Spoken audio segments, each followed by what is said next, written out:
his body. That's totally out of sync. Get that right leg lifted up. You've got a lot of good elements happening with your upper body as far as your throwing mechanics. But with the lower body, there's a lot of things happening that are definitely working against your results. All right. Your right foot leaves the court very, very early in your motion.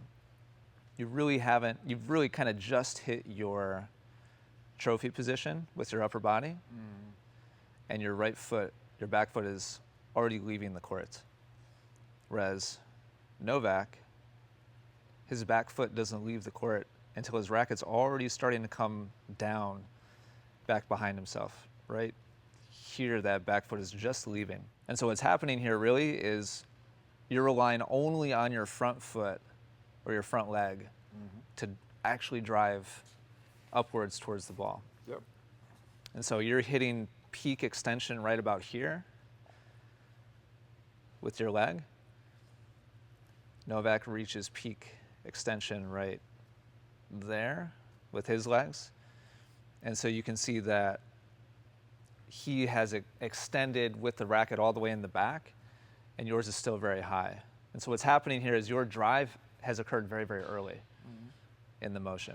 So if I continue forwards, I want you to watch where your foot touches down and where that's synced up with the ball. At this point right here, your foot is flat. You've completely grounded back again to the court, and you haven't quite made contact yet.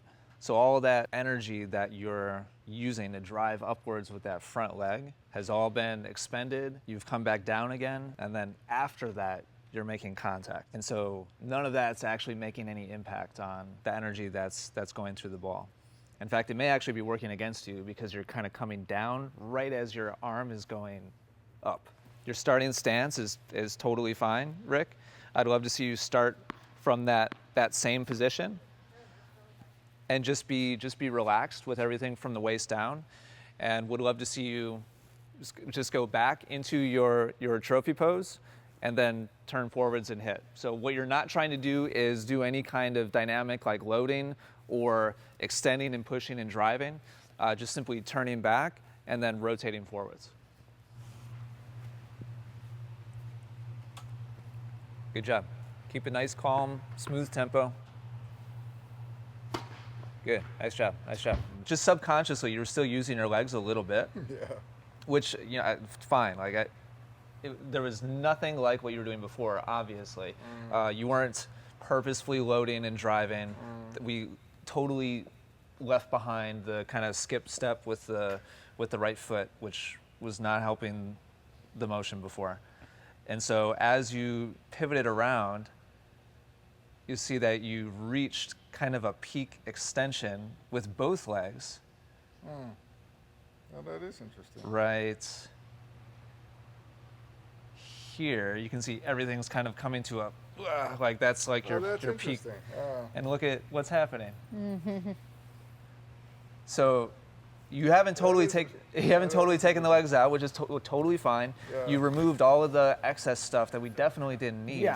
And now what you are doing is actually timed appropriately with making contact with the ball. I feel pretty strongly about this as a starting point personally. What I would like you to focus on here is having your weight pretty evenly distributed between both of your feet. I just want to see you feel grounded and balanced and stable with weight on both of your feet. So you can see this is that first element I was talking about, having him go through the motion. You see where he's starting to add more flex into the legs where he didn't have that before. So this is going to be interesting to see how much of this he can really integrate into his motion right now and finding the timing. And that's why Enos just really started off with just having him feel, not hitting the ball, just shadowing. Because right now it's important to get him to, A, feel more comfortable with this new position before we just throw in a ball and ask him to do it. I'd love to know what your internal experience is. With this toss, most of my weight, 85% of my weight, if not more, is on this leg. As opposed to now, it's 50-50. Good. This is your kind of peak trophy pose before. So you can see how that back foot is very, very premature in leaving the court. Yeah. Whereas here on the shadow swing, as you kind of sink down, you've got that stable platform beneath you, as opposed to this one where you can see the blur of that foot is like already kind of doing its thing. Which Let's get to it. Yeah, exactly. Which totally left your left foot isolated to try to do all the work. Yeah. And I just want to see you use both feet and both legs to drive upwards. Ian's taking him through a lot of repetitions here to see if he can start creating that new muscle memory of driving and coming forward, because that feels a little uncomfortable.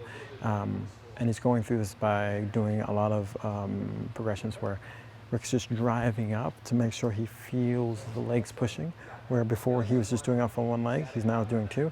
And then now he's really taking him to having that drive up, and then where he's going to start pivoting into the court. So it's that transition of driving and pivoting that we're trying to really create some new muscle memory for Rick. How's he feeling? Well, I won't be doing a leg workout tonight. Okay, so we've just moved in a whole nother step. Ian's added in a fake toss, and the whole purpose for that is like we've built up this whole new sequence for his legs to do, and now we have to get him to time that with the ball. So you can definitely see how Ian's tossing in a way where it would represent him going up and hitting the ball without him having to actually hit the ball. This is a great drill if you're working your serve and you're trying to do something new. Most people just jump in and start serving, and guess what? Everything goes back. Feel your weight really connect to the ground through that right foot, and then really feel it drive up through that right foot.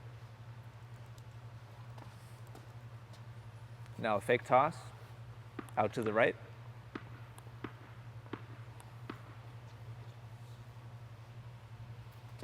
Nice, good job. And now a real toss, same focus on the right foot, anchoring and then driving.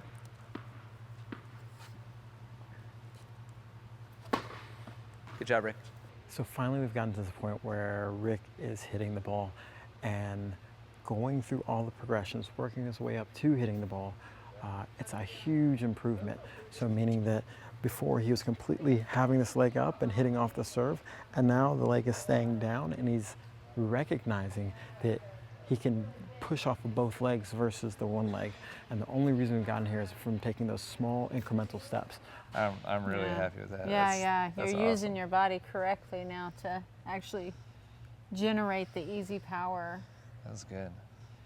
For me, probably the biggest, like as a coach, like biggest technical win with a student in a long time. Just looking at where we started and where we finished in that period of time. So definitely happy with that. He did an amazing job. And it's great to see the before and after and see both the technical and the timing elements, big step in the right direction.